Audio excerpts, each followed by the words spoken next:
Welcome back to our real love scenario. Shout out to all our real lovers out there. Slowed it down on that one. Okay. We back, man. Like I said, this is my happy place. Here with Rhonda and all of our real lovers. Always showing real love. Yes. We appreciate you guys. How was your week? My week was good. Busy. A lot of things going on, but getting prepared for this LA trip that I'm about to take for Don't Call Me White Girl and just trying to get things in order.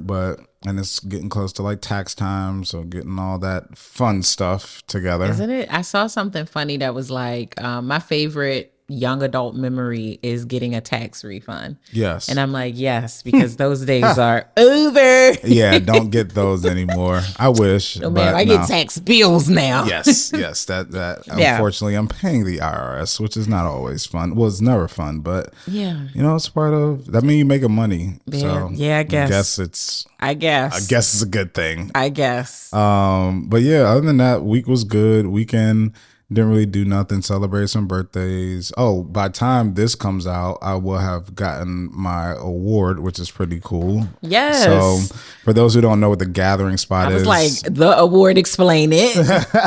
For those who don't know, the gathering spot is like almost like a social club. Well, it kind of is a social club for like Black people, creators, entrepreneurs, but also business people as well. Yeah. And they have like a Black Excellence Awards called the Spot On Awards every year.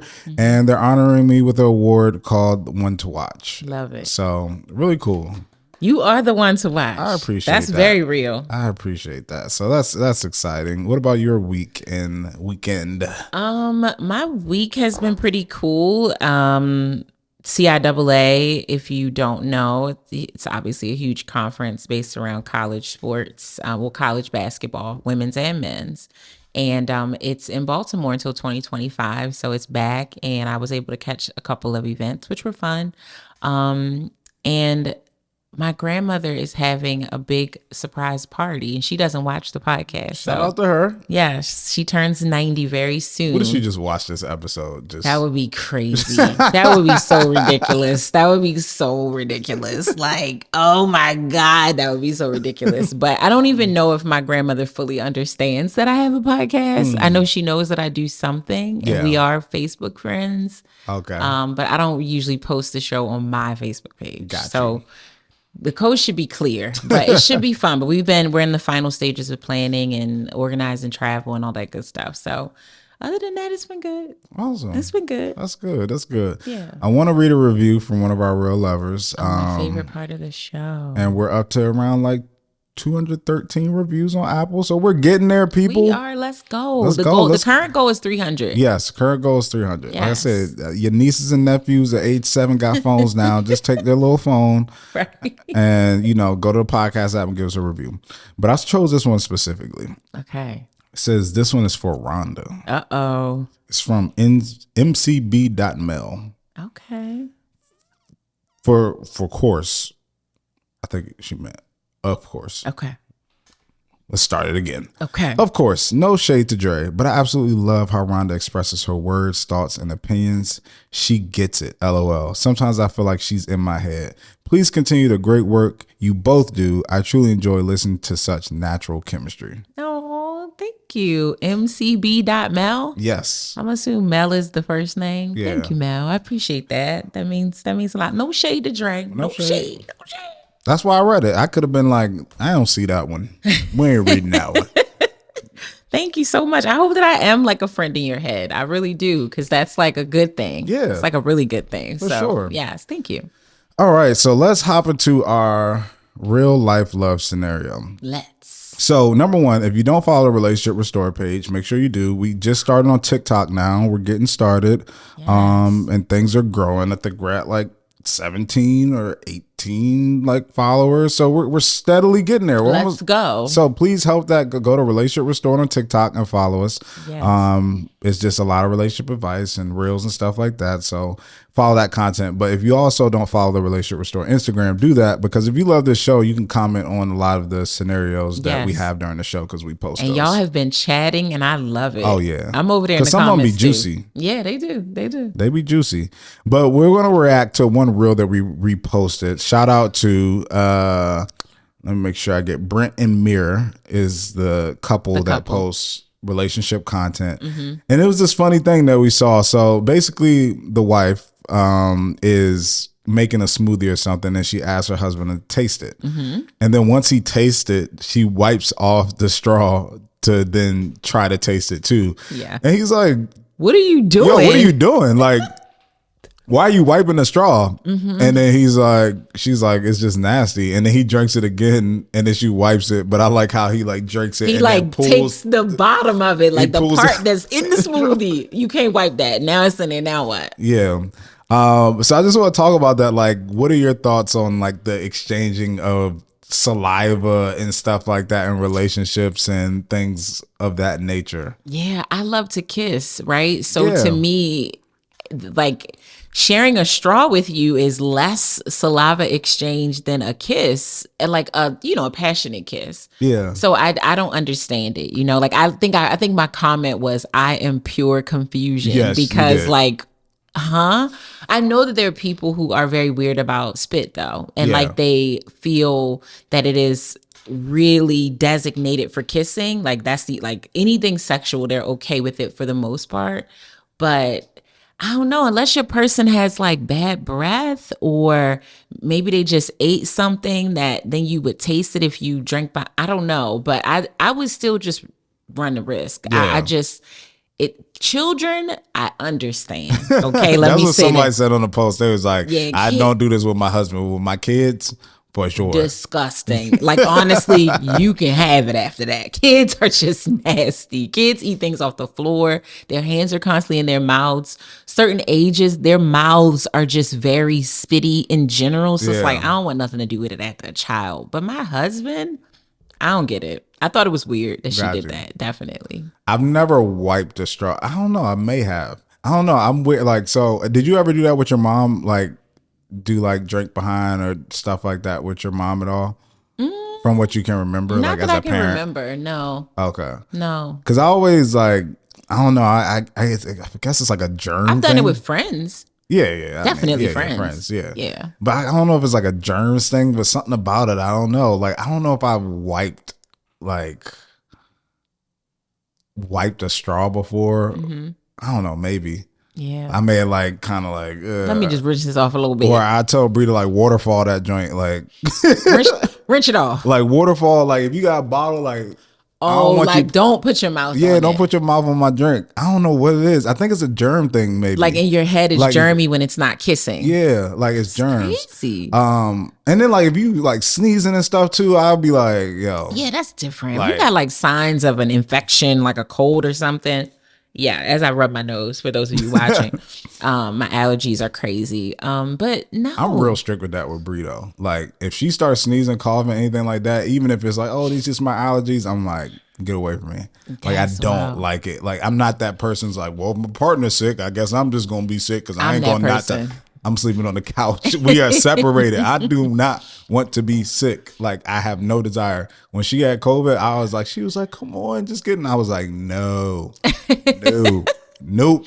No, not getting anywhere close. I'm Bree. Yeah. I understand it though, like when you really take your head out of being a big baby, because I'm a big baby when I get sick. And so I like a lot of attention. And I assume everyone's like that when they get sick. So I want to give a lot of attention. When I've been in a relationship and he gets sick, I'm like, I want to be up under you. Like, you okay? You need anything? When we rub your back? You want me to feed you? I can feed you.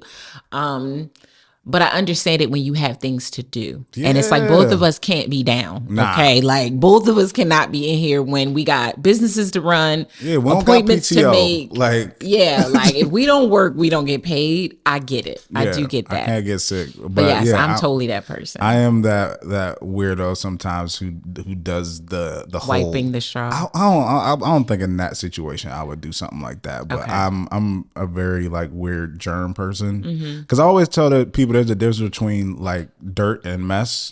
Like some people are messy but don't like dirty stuff. You know what I mean? There's a difference. Like having stuff all over the place is one thing, but something being dirty is just a completely different thing. Yeah. I can definitely be a messy person, but when it comes to like germs and stuff, I'm a little OCD.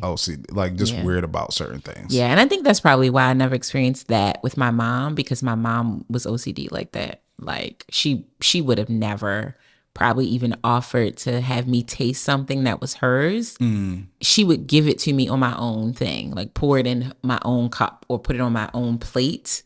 She wouldn't necessarily been like, taste this. No.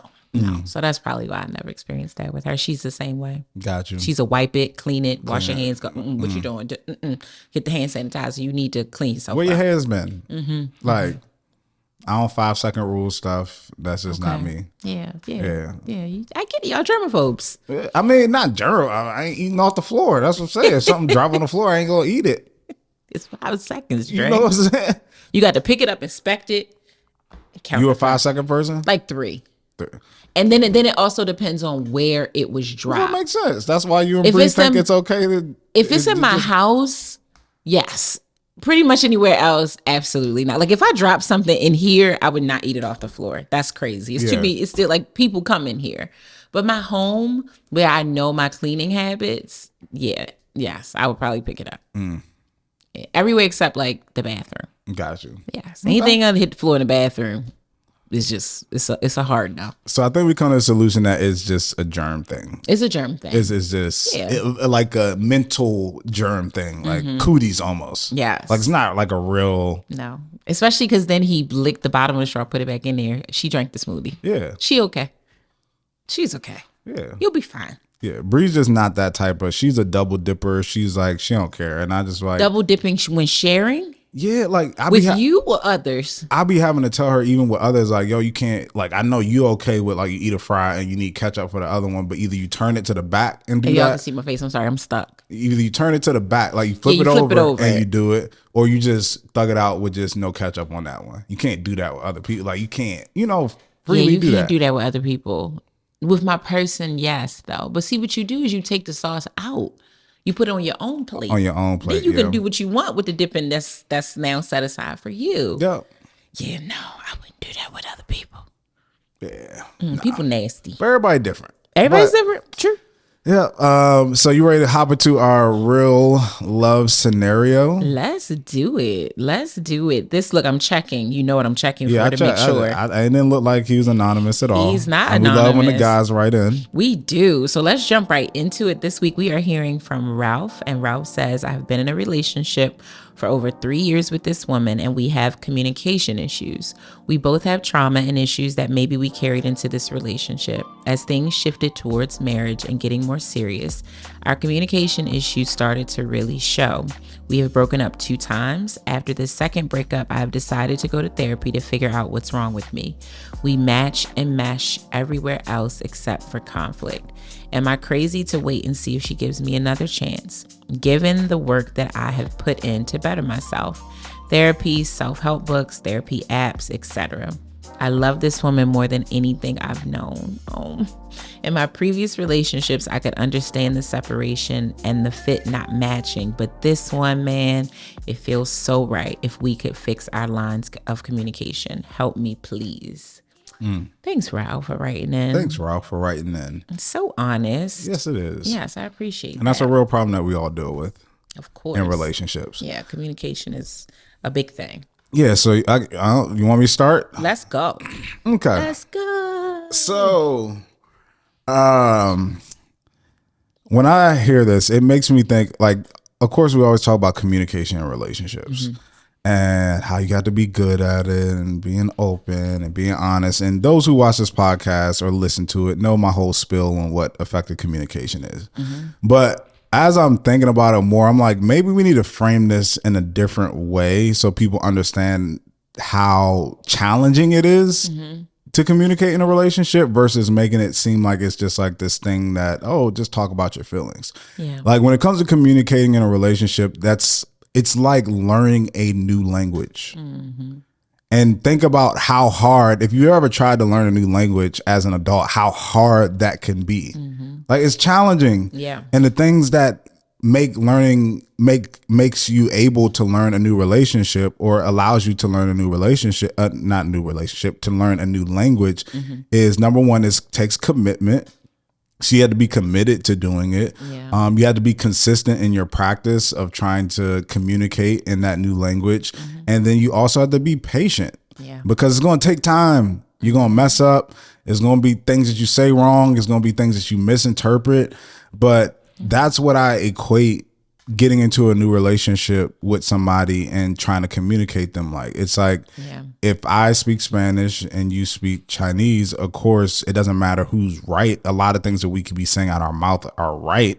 We just are speaking two different languages, so we can't hear each other. Just like with a different language, if somebody grows up in a certain area, like a different country, therefore they speak and have grown around a different language. That's the same with people in their households, how they grow up, how they communicate with their parents, their siblings. The way that they talk is just different than how you talked and communicated growing up. So y'all communicate in different languages and in different ways. And you have to take the time to learn how your partner communicates. Like, you may have to become fluent in, I don't know, I'm just making this up right now, but like a little ego fluent, like, and that means that maybe your partner has a little ego. So the way you communicate is in a way that you don't damage or hurt their ego, like, you know, and not do it in a way that will make them feel bad about themselves. And that's nothing wrong with somebody having a little ego, not to where they're egotistical, but they have a little ego. So the way that you talk to them might have to be like, all right, I need to make sure I say this in a way that doesn't like make them feel less than as a person or as a man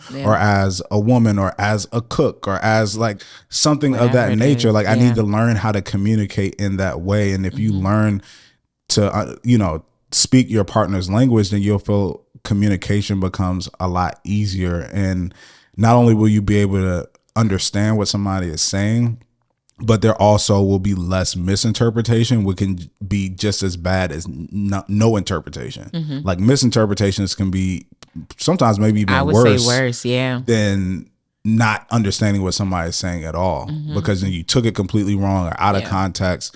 So I just want to frame it in that, like, it's like learning a new language. And you need to take it that serious. I agree with you totally. I think the patience piece is huge. So huge.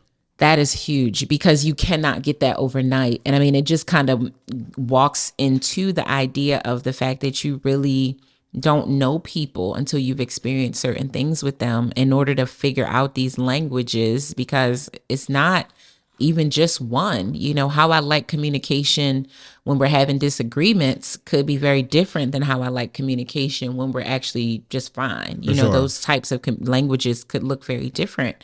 And you have to be patient to give yourselves both enough time to like actually experience that.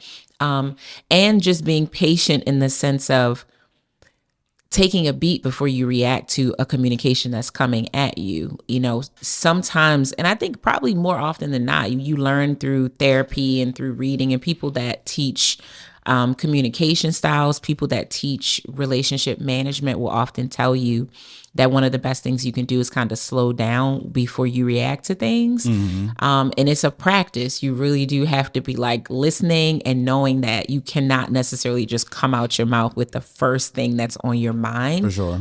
Because unless you're just extremely well-rounded and very healed and expert almost in managing emotions, you will likely react wrong most times if you react too sharply, especially when things are tense. Like, it's just going to likely be a defensive, we're just combating each other because I'm in defense mode, you're in defense mode. So you have to be patient to just kind of take that breather and recognize that a lot of times people are just projecting. It's not so much of what's happening with you. It's more about what's happening with them. And they're communicating from their comfort zone, their safe space, their offense, their pain. It might say you at the beginning of the sentence, you're pissing me off. You're doing things that I don't like. But that really could be totally internal, that what's happening is what you're doing is having a certain effect on them. And they don't know how to change you're pissing me off to what I am experiencing when you say that to me is the following feelings. Those are two different. You kind of saying the same thing, but how you frame it is very different. You take responsibility for what you're feeling by communicating what your person is saying to you is causing a feeling inside of you. It doesn't say that they're wrong or right. It doesn't say that you are wrong or right. It deals with the facts of the matter. so that you can try to work through it once you lay out what the facts are. So No, I agree. I think that what you said about communication is key, but that patience piece is huge. Yeah, I think also another thing you have to keep in mind is it's important for you both to, I guess, establish and come to an agreement that the foundation of all of our means of communication is that we're on the same team. Mm-hmm. Like, we have to understand that. Yeah. Nothing, I will never do anything purposely to make you upset, to mislead you, to, make you angry. If I do something, it's either I forgot or I didn't remember or, it was an overthought, but never intentional malice in what I'm trying to do or anything that I'm doing. And I think that's just so important because sometimes we take this like opposition approach when we're talking to each other as if the other person is against you. And it's like, I'm not against you. Yeah. Like, I didn't mean to do that. So I find it helpful even with Brie and Brie and I in our relationship that sometimes even if we're critical of the other person, we may say like, I know you probably didn't mean to do this. Yeah. But when you do this, it made me feel like this. Mm-hmm. And it's like, oh, okay. First, she's acknowledging that she knows it was probably an oversight. Like, I wasn't purposely doing that. Because when you get accused of purposely doing something, that does not feel good. No. And then you're going to instant defense mode. Instant defense mode. And you're going to fight like hell to prove that you didn't intend to do it. You didn't intend to do it. But then what comes with that moment is, think about it like court. You have like prosecution and defense, right? Mm-hmm. They're going to start bringing up everything that has happened to prove while not only that they're right, but that you're wrong. Mm-hmm. So they're going to start, not only are they going to prove their point, but they're going to start bringing up, well, remember when I did this and you did that and you reacted just the same way. What did I do to you when you did that? I wasn't tripping like you tripping. And then you start going down a rabbit hole and you bringing up old stuff. All this because of the way that you initially approached it. And that's because you approached it like y'all were opposite, like y'all were the opposition, like it was an enemy versus you like you guys were enemies and going at each other. But if you approach it like, hey, we're on the same team here. None of what we're doing is on purpose or trying to make somebody upset. Mm-hmm. We're just trying to figure out a solution to this problem. Mm-hmm. How do we get this together? Maybe to remind me, you have to text me so that I don't forget, if you say something, or we have to figure out a joint to-do list or something that we can come together and help us to remember to communicate in a way that we're communicating like we're on the same team. Absolutely. I said that on the episode. Like, why we at odds when we in the same relationship? It makes no sense. Like, makes no sense at all. Like, let's just get our team together so we can keep going. Like, this is, and I think he has said something, and we'll get into unpacking his scenario specifically. But when he said, like, we get along on everything except conflict. Like, conflict is massive, okay? If you are having that on a consistent basis, that's probably one of the worst things. That will kill your relationship. You could be firing on all other cylinders, not be able to, avoid conflict, and then when you are having it, it's bad. That's it, because maybe I should speak for myself. I absolutely hate conflict. Like, it permeates every facet of my life when I'm going through it. Like, especially with my person. Like, I could have had it's like I had a disagreement with you, depending on how it went and how maybe it's still maybe unresolved because perhaps we had it first thing in the morning and now we gotta go to work. My day is probably going to be off. Like, I'm not even going to be right for anything I have to do that day. I'm probably going to be sitting there thinking about something that I wish maybe you didn't say, or I wish that I didn't say.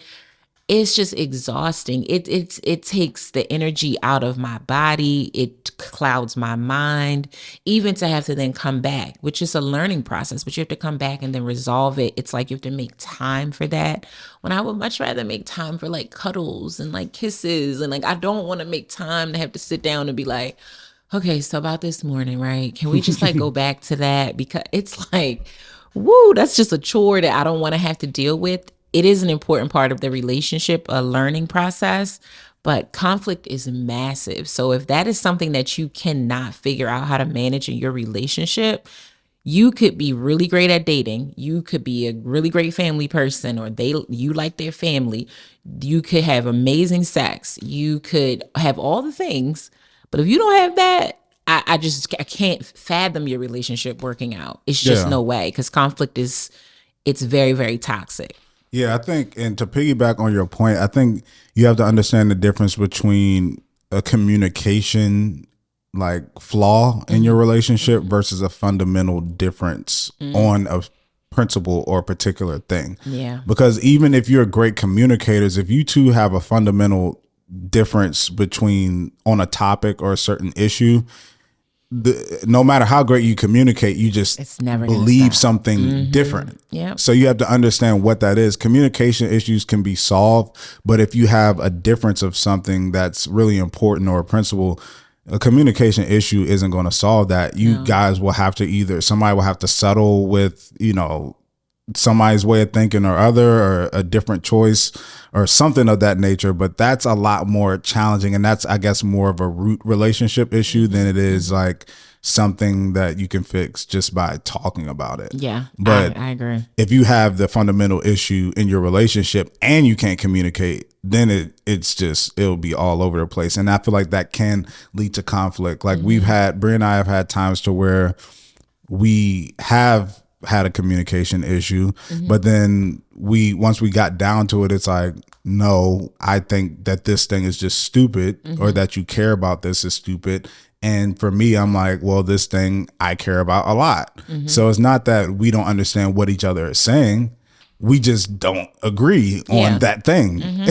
So it's like figuring out how to navigate that space as well, but understanding the difference between the two. And that's when you may need to go to therapy about like, all right, is this an issue that we can work through, or is this not? It could be religion. It could be, like I said, something as small as a certain way of thinking or how to use certain words or something like that. Yeah. But principles are different than not having great communication. For sure. I think sometimes where a lot of us go wrong in relationships when we get into what you just talked about, like fundamentals not being in the same space, or just things that come up that don't feel good, right? Like if it could be leading to conflict, or it could be just a characteristic of a person you're seeing or dating or in a relationship with.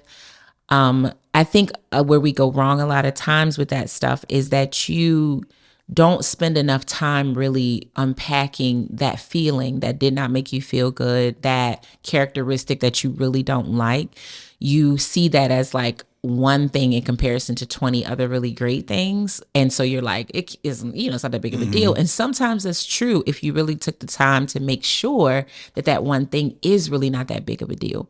But sometimes that one thing is in fact a very, very big deal. And you can't let dates, flowers, kind messages in the morning overshadow that stuff. That's like, you have to be better at compartmentalizing and knowing that, okay, if this person fundamentally thinks that private school education is a waste of money, right? Like, and you all have talked about having children, and for you think that that's the only way, because in your mind, or maybe it's your own upbringing, that private school was the best education that could be found. But in general, you believe that this man's going to be a great dad, and that he's going to spend time with the child and play sports with the child or show up for the recitals. But that education piece is the thing that you all disagree on. To me, wouldn't matter to me that much, right? Like, it's not that much of a fundamental thing for myself. But once a child comes into the picture, that could totally be the breaking point for a relationship, because one parent likely feels like that is the difference between their child having success at life and not having success at life. Where for me, I feel like quality education can be captured in a multitude of places. It can be captured in private school, but it also couldn't be. It could be captured in public school, but it also couldn't be. I would be more focused on how to raise the child in the household in order to make sure they understand the importance of education no matter where they're going. But for someone else, they might literally, like I said, wait until the child is born, which is way too late, to know that this is enough to cause us to fall apart as partners. So it is really sitting there thinking like, okay, if we really do have a child, now you got to play make believe in some of these things because you don't have a kid.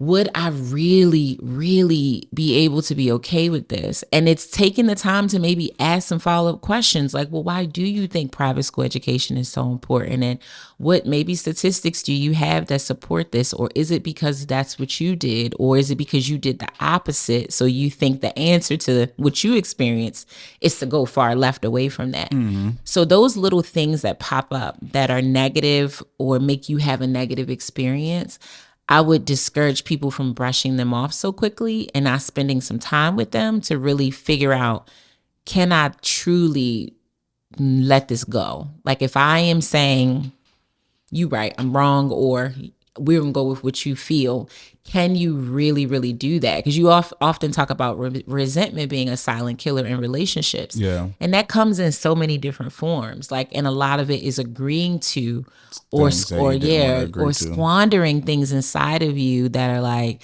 oh, I don't need it. I'll get rid of that. I don't really care. But you never really got rid of it. Like you really do actually care about that.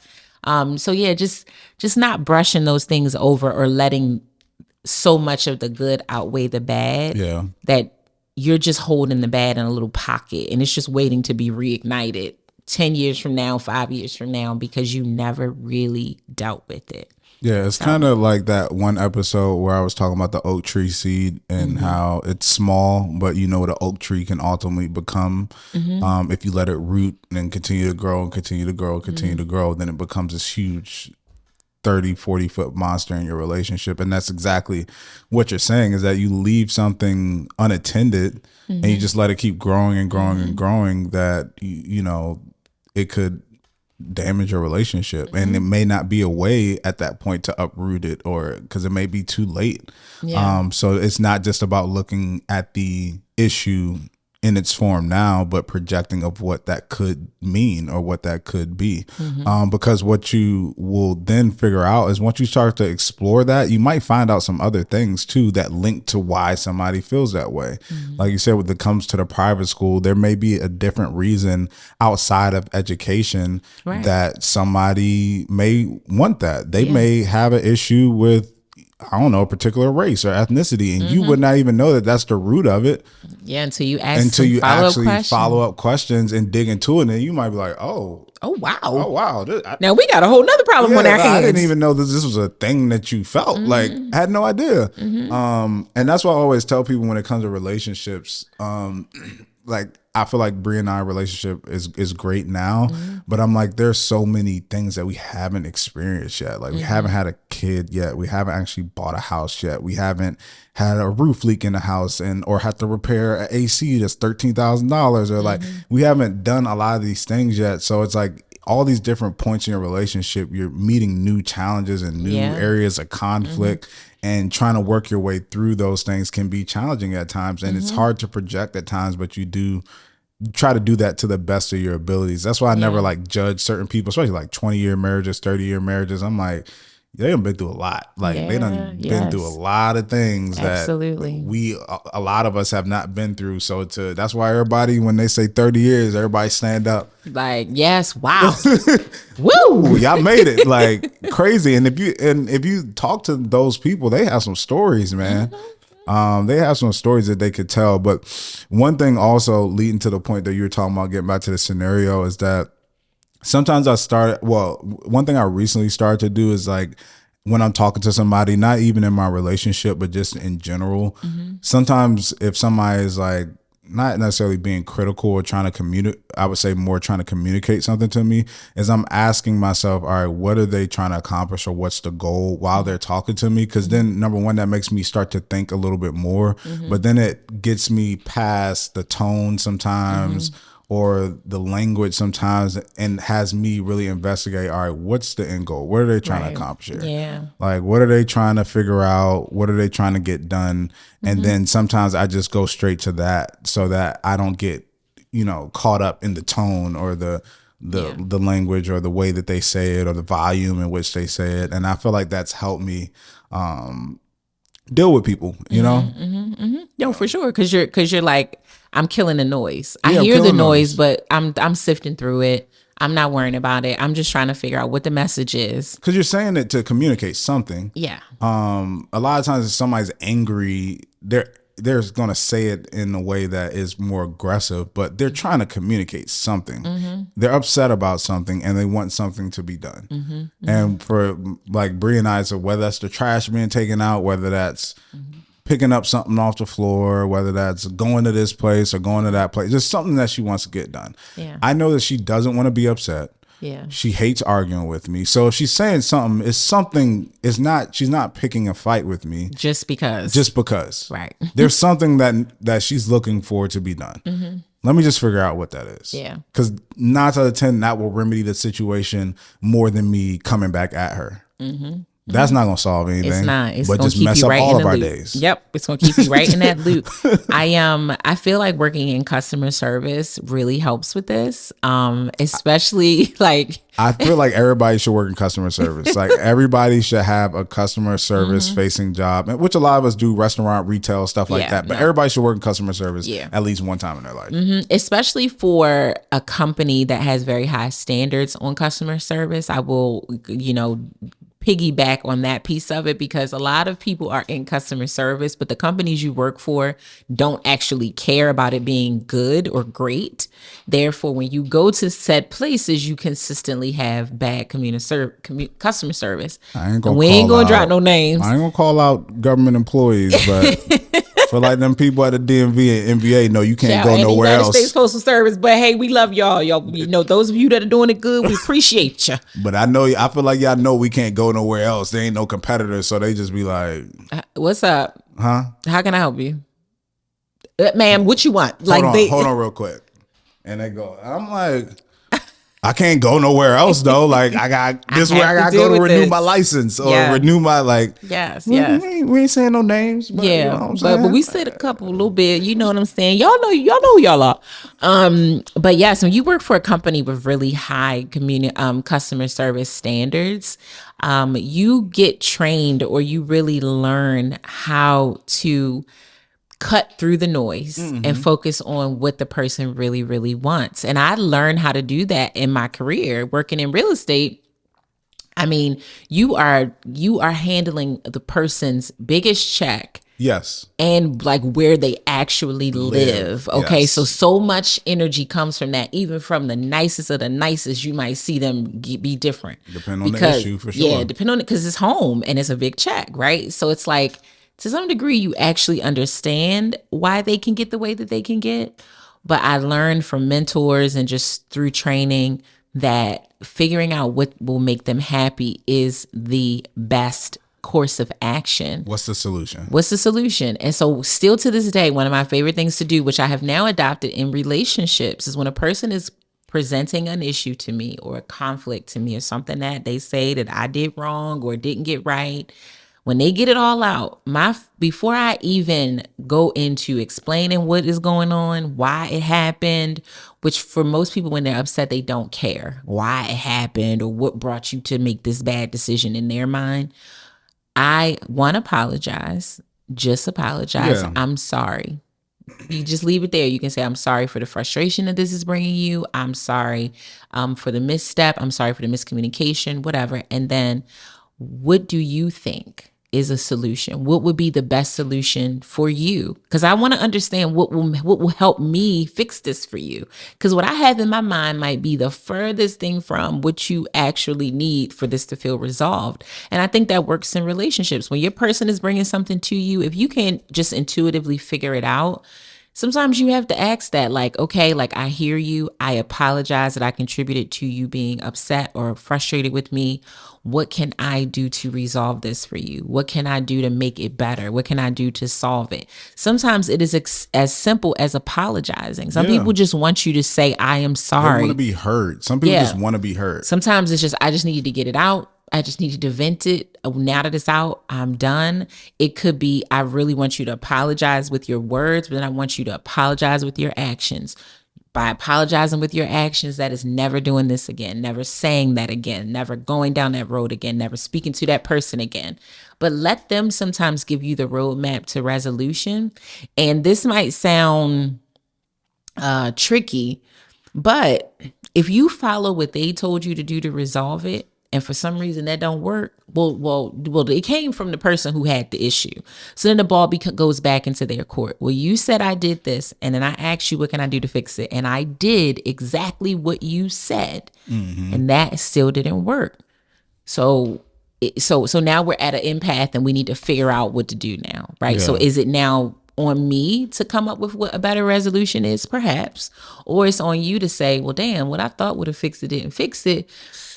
Maybe we should come up with something else, and or maybe we just can't actually resolve this one. Like some conflicts resolution is a draw. Yeah. It is that there will actually be no full on common ground. I feel this way, you feel this way, and the resolution is we're deading it there. We're deading it there. And I don't recommend that for, again, serious matters, fundamental issues. You got to unpack them until they are fully unpacked. Yes. But some other things are like, all right, you like black, I like brown. That's it. You don't have to convince me to like black, and I don't have to convince you to like brown. We're just there, and that's that on that. I think Rhonda said a lot of amazing things in that, and I want to break it down. That number one, when it comes to like crisis management, the first thing that they'll tell you, even if it's like a hostage situation, anything like that, is to try to de-escalate the situation. That's the first thing you want to do, is bring the energies down, bring and I think when you said opening up with saying, I'm sorry, that is essentially what that is. It's coming, instead of coming guns blazing, it's more like a peace offering. Like, I'm sorry, like, let's try to de-escalate. We'll get to a solution, but I just want to kind of get on common ground. Yeah. And one thing I learned in relationships, and I hate when people don't apologize, especially when you did not mean to do something. Yeah. Like I will never,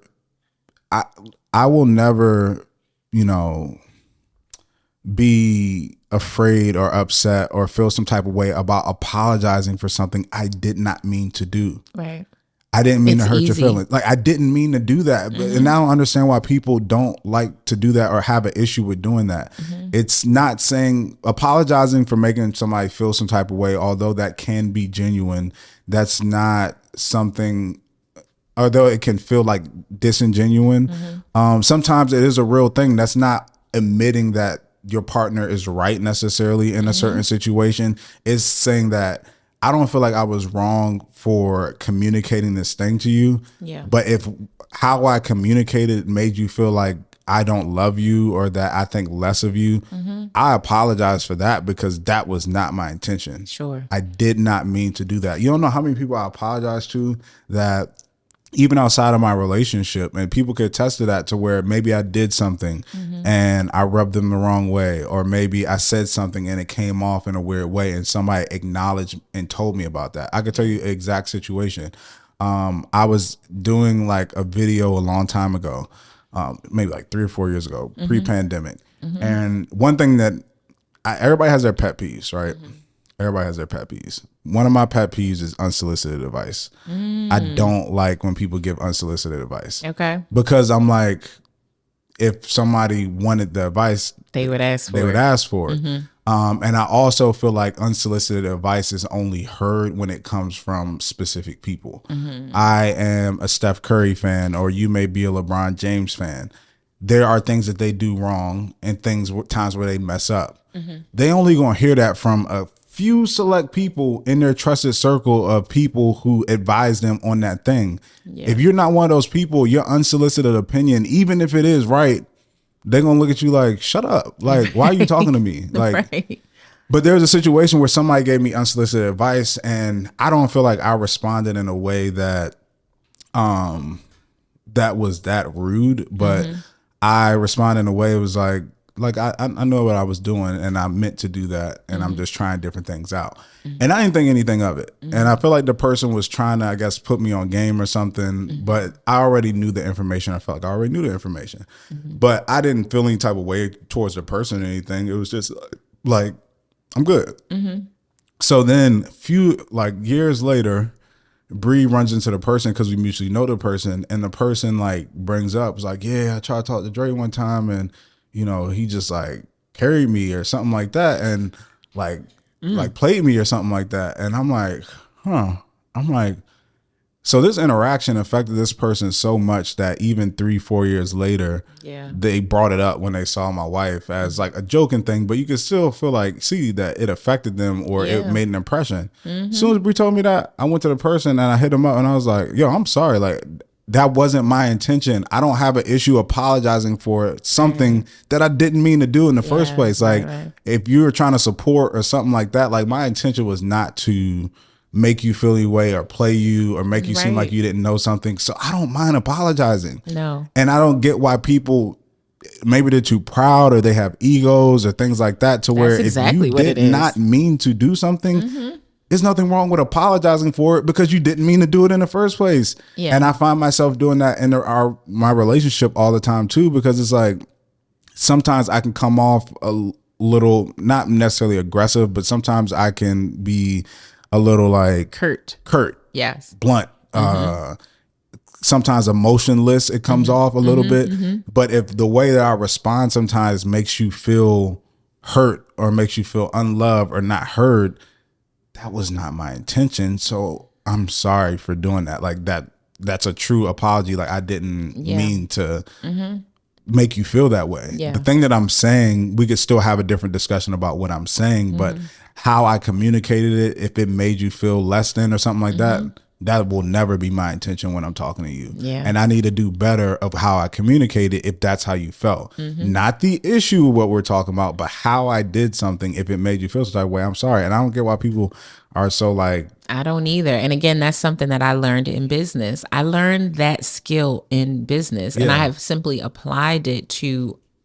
every facet of my life because I just don't think it's not much skin off my back to say I'm sorry, especially to someone that I like and I love. Like this is a person that I want in my life, right? Like, so if I did something per your experience, I am sorry.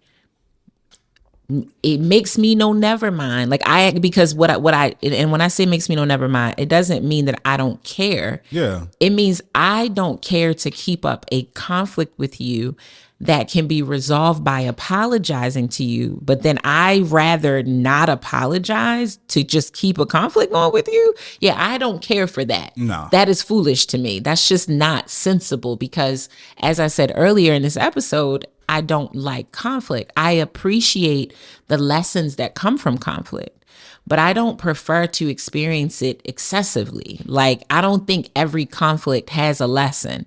Some conflicts have a lesson, and let's get to those and we'll navigate those as we continue to be friends, business partners, business associates, my clients, my man. Let's get through the ones that really, really matter and focus less on the ones that are insignificant. And when those really insignificant conflicts come up, I'm gonna apologize either way, you know, whether it's big or small. But the small ones is really like, oh my gosh, I'm sorry. It's like I've walked in a store and I'm like just coming in and I'm pulling the door open for myself. I didn't realize at the time that I was going through the door that someone was behind me. But then I realized because I hear the door reopen so quickly, I've turned around to a stranger and been like, oh my God, I'm so sorry. Because I would not do something like that. So it was not my intent to not hold the door for them.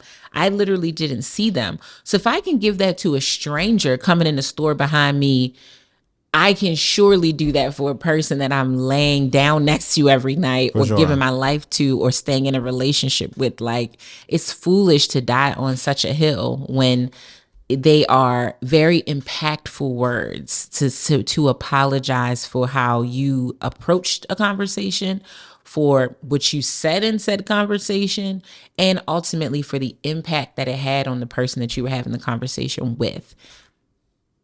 If you're in a relationship and you have an issue with apologizing, you should not be in a relationship. You in a long, like, it's gonna be tough. It's gonna be a lot of apologizing that you're gonna have to do in a relationship, and sometimes for things you feel like you may not even have to apologize for or should. But like I said, de-escalating the situation, sometimes it's necessary to just say like, "Yo, I'm sorry. Like that wasn't my intention." And I think it's also important to understand that just because you felt like you did something a certain way that's not always how it's received. Yeah. And that was a big thing that I had to learn, because in your head you can be like, I don't see how you got that from what I said, or I don't see how, like, I didn't even say it like that, or anything like that. But it goes back to learning your person's language, understanding how they grew up and the things that they experienced and what those things mean to them.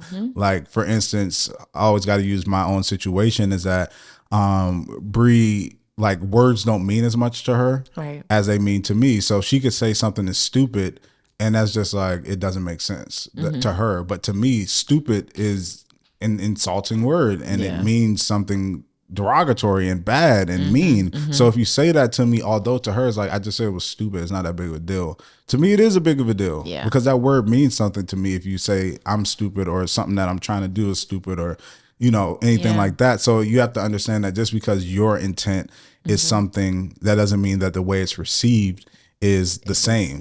And that's where that apology comes in, because then that's also where that language comes in. That language comes in. But one thing too, I want to get back to one thing that you said too, where you were like asking somebody what it takes for them, like, what do I do in this moment? That's something that Brie and I had to do as well, and I feel like that does help.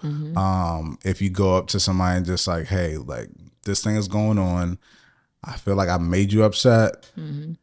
I don't really know what I did, so when this happens again, what do you want me to do? How do you want me to react? How do you want me to talk to you? Do you want me to walk away? Do you want me to come back? And the thing is that sometimes people get upset when they're arguing because they're even frustrated of why they're even upset, because they don't even know the solution. Like, sometimes somebody will tell you something that they want you to do without even knowing if that will work. That's just kind of them shooting in the dark to hope, like, maybe if we try this could work, but I don't know why I'm so upset. And that's where therapy and different things like that come in, because some people still have to unpack why they feel certain ways when certain things happen.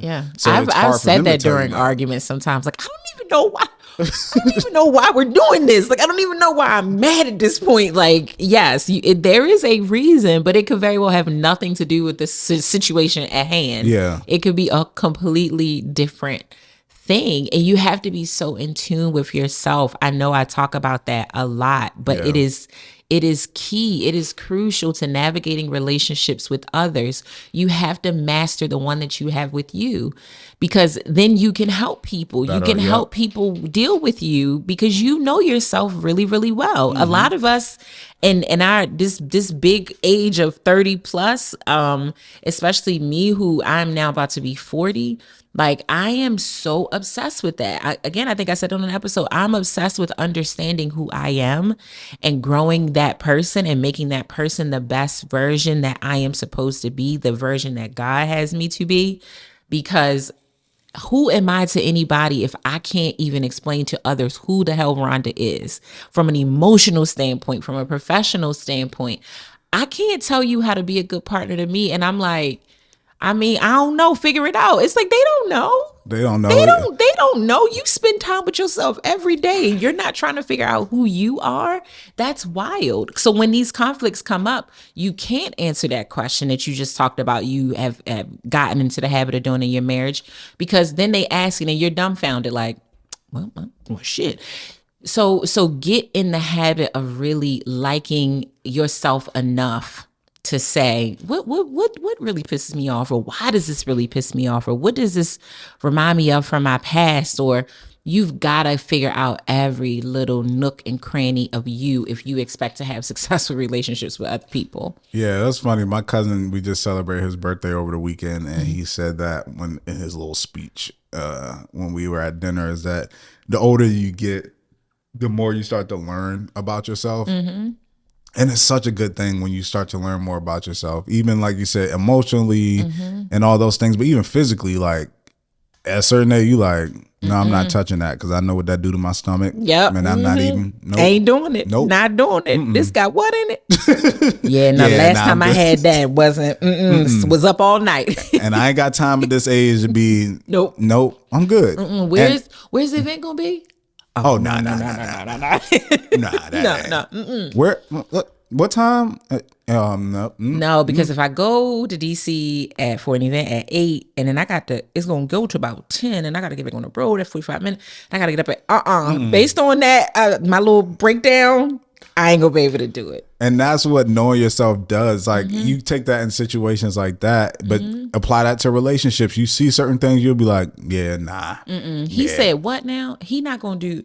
Yeah, nah. Yeah, last time that ain't for me. Yeah, I'm gonna be up all night. I'm gonna just go ahead and let you out this situation. Go ahead, stink. See you later. It was nice meeting you. I already know.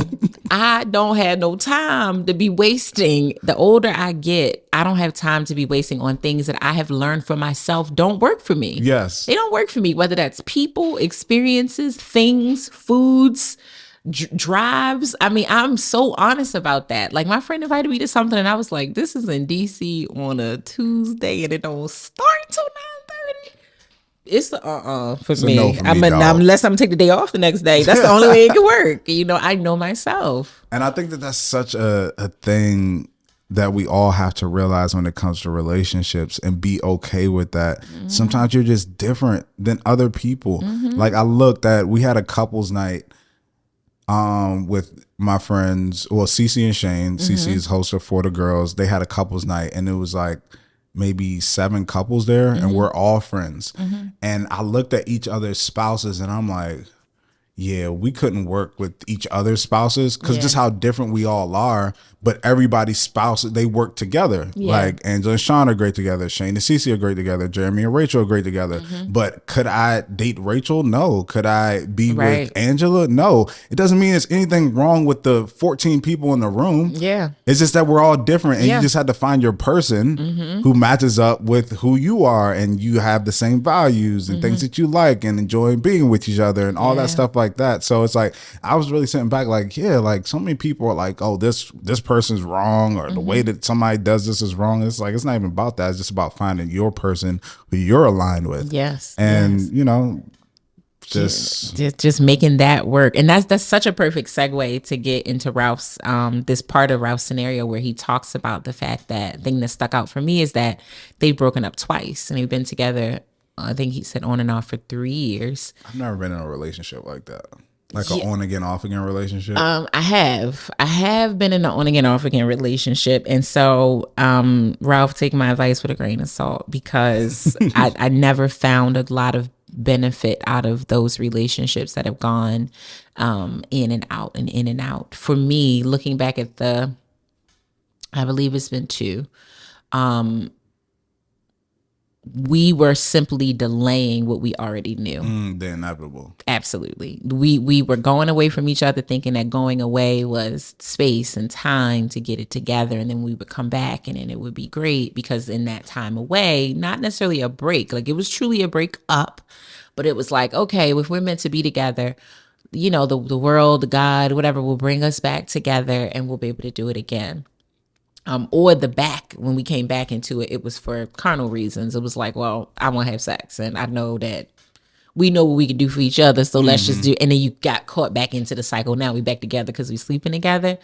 But I have never been in one where I felt like getting back together on and off was actually beneficial for the relationship. And, you know, time could change that, who knows. But I think we talked about this, I believe it was 2 episodes ago, about can the relationship sometimes take too many hits or you have too many fallouts and then you can't come back, you can't recover from it, even though you both are probably better people. That what you've experienced together is so toxic or it's so ingrained in you that even as better people coming back together, you'll be too triggered by what you experienced together. So I'm not saying that that's their situation. I'm only simply saying that has been my experience, that even though I tried, I truly couldn't let go of the reasons we broke up the first time and the second time. And so, yes, I'm better today, but I just don't trust that you are, or I don't trust that together we're better. Yeah. And perhaps I'm better for someone else and you're better for someone else. And our experience together was a season. Again, I can't say that that's his experience because he's never felt this way about someone before. He's never felt so strongly about this woman before. And so maybe there is some hope, especially since in this latest breakup, he's gone to therapy, he's reading and he's trying.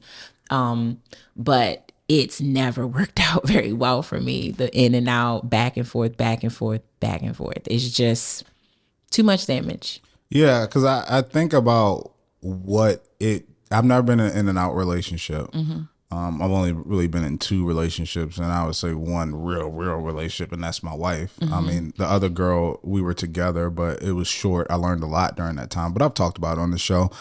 But when I think about the in and out thing, it's like, what had to happen for you to break up in the first place?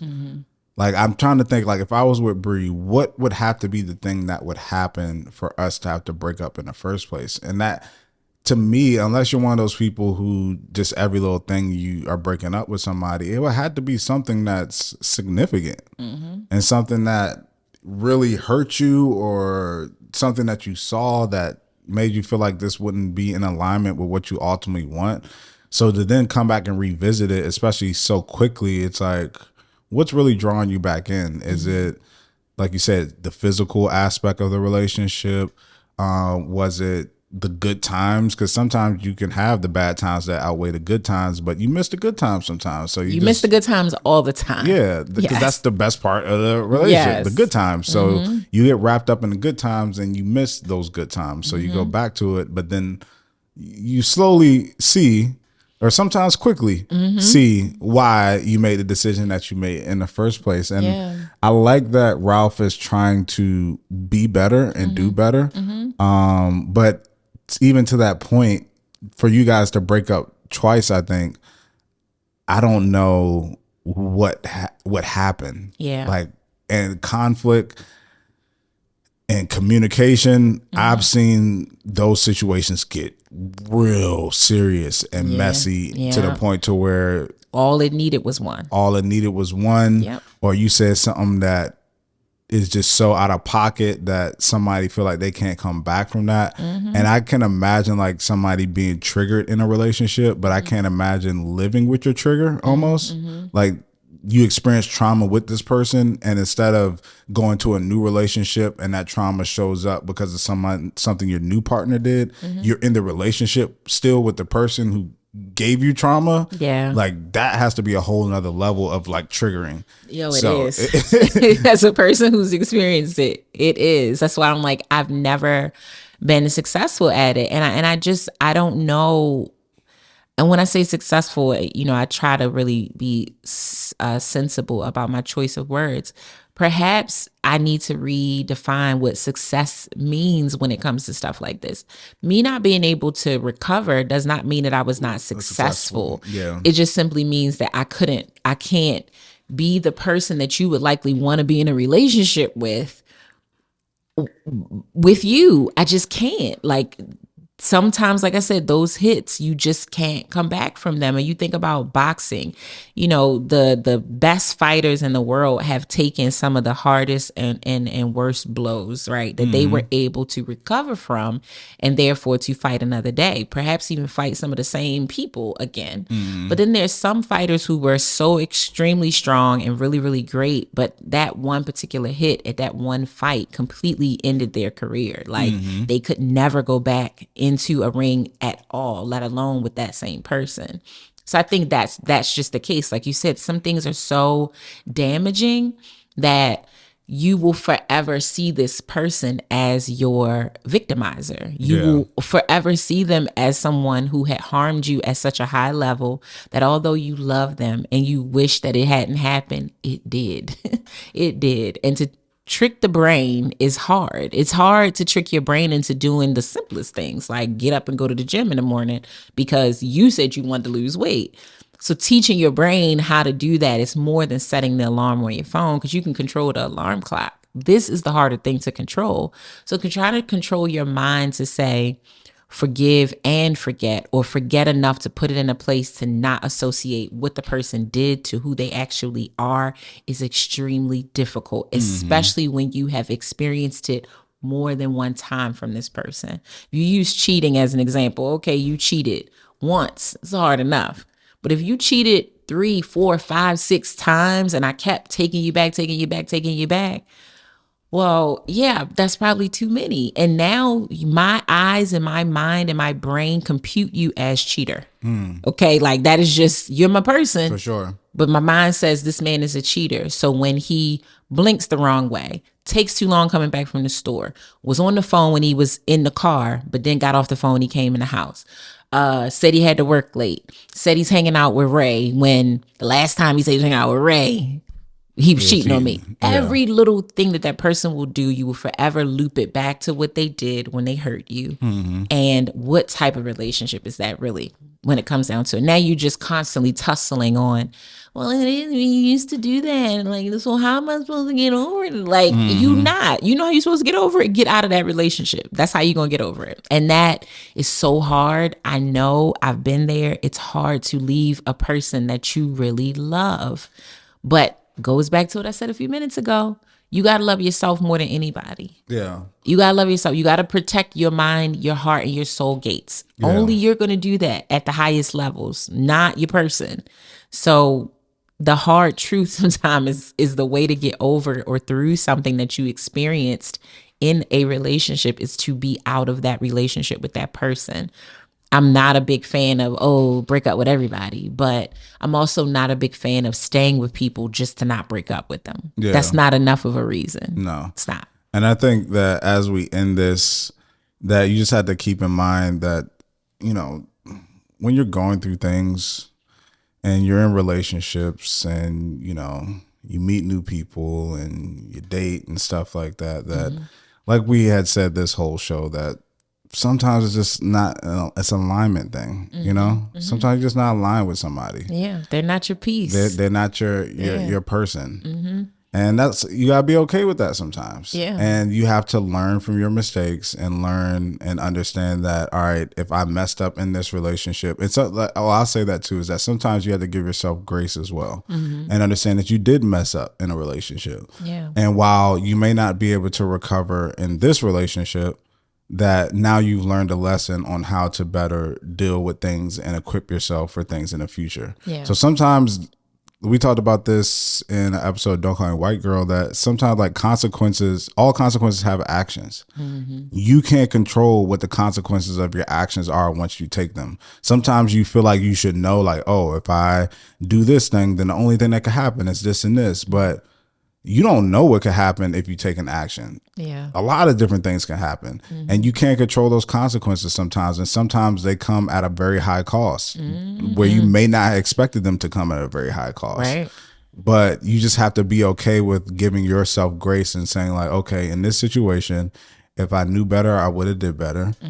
I made a mistake, and the consequences of that action is that the person that I love, it's over now. Like, and she will never see me the same way because of how I acted. Nothing I could do about that. Yeah. And I made a mistake, but the best thing I can do now about that is learn from it. And when I go into my next relationship, understanding how to then act and respond and communicate with this new person in my relationship. So I feel like if you take that mindset, not saying that this situation is beyond repair, because I don't know that. Yeah. We don't have enough information to really say. We don't have enough information to know if this situation is beyond repair, but I think that, you know, take into consideration that even if it is beyond repair, to still give yourself grace and understand that it's not over. As long as you're still living, breathing, like you have the possibility to be better, to do better. And things like this hurt initially, but with time, you know, you'll heal from it and you'll feel better. And as long as you're doing the work and you're going to therapy, I feel confident that you'll get on the other side of this and you'll ultimately be with somebody and find someone who makes you happy. Yeah, for sure. And the other side, again, the biggest part of not really being able to fully advise is because we don't know what she's been doing in this time. Exactly. Right. That's the missing piece, because if you're working on healing yourself and she's not, it is very hard to stay in relationship with someone who's on a healing journey and the other person isn't. You will most certainly grow apart if you're not kind of doing that in tandem. So appreciate the write-in. I love when the guys write in. So thank you, Ralph. Wishing you the very, very best, whatever that is. I know that you want her back, but and maybe that is in the cards for you. Maybe it is. We hope so. Keep us updated, please. And if you want us to talk about your real love scenario, you can go to our website, relationshiprestore.com, click contact and write in. And you know what I would appreciate? Y'all would put y'all ages in there. You know, that helps. That helps context. Sometimes. Yes, it puts things into context, because I think some stuff we could probably agree that it's just a product of where you are in life. Yeah, and the grace is probably needed even more when you're like 21, 22, 23, you know, so that context helps. But you can also follow us on social media. I'm at Ronnie Kicks. At Dre Smith. And at Relationship Restore on all platforms, including TikTok now. Yes, including TikTok. Thank you for remembering that. Yes. Well, you guys have a great rest of your week. Shout out to all our real lovers out there. We love you guys so much. So much. We will talk to y'all next week. Peace.